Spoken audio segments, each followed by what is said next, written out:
Routines are regular everyday activities that we carry out on a regular basis. They help provide us with a sense of structure and feeling of predictability, which helps us feel secure. Sometimes we may not be fully aware of them until they are taken away or disrupted. Routines are also very personal and can be very different from person to person. Human beings are creatures of habit. We like it when things stay the same. Routines give us a sense of structure and predictability for our daily lives. Stressful and traumatic experiences interrupt our routines, making our lives chaotic and unpredictable. It makes it difficult to know what to expect or what will happen next. A key aspect when working to address the impact of stress and trauma is to try and regain some sense of routine. One of the ways we can do this is through the practice of mindfulness. Examples of everyday routine activities that you can turn your mind's awareness to include getting out of bed, brushing teeth, taking a shower, drinking coffee or tea in the morning, taking your first step outdoors, waiting in line, and getting into bed. In contrast, the following activities lack mindful awareness: surfing the internet, zoning out to television, use of alcohol or other drugs, and eating sweets.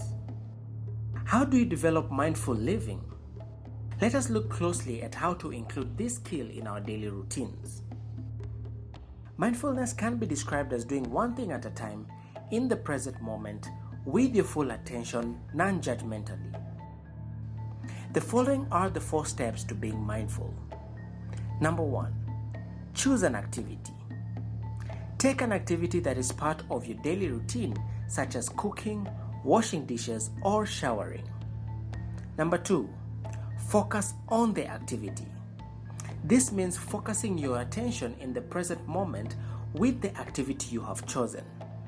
Notice how the water feels in your hands when you wash the dishes, or how the onions smell when you put them in the oil. Number 3.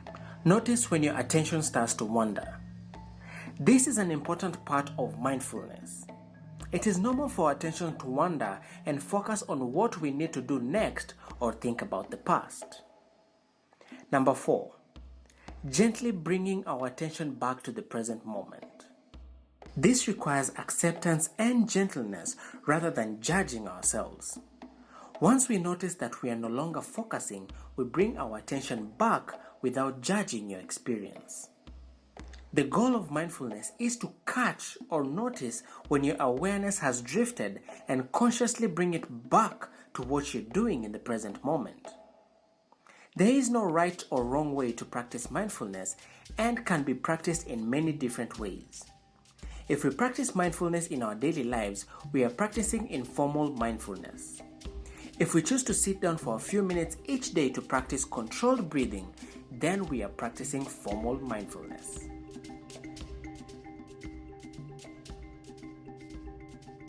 Rituals celebrate our belonging to something bigger than just us. They represent ideas, thoughts, or beliefs about individuals or communities. Rituals also allow us to seek clarity and peace about certain issues. In South Sudan, rituals are carried out to help us connect us with ourselves, our families, our communities, our traditions, or our ancestors. For example, when a baby is born, we carry out a naming ritual where the baby is named after a man who was very influential in the family or community.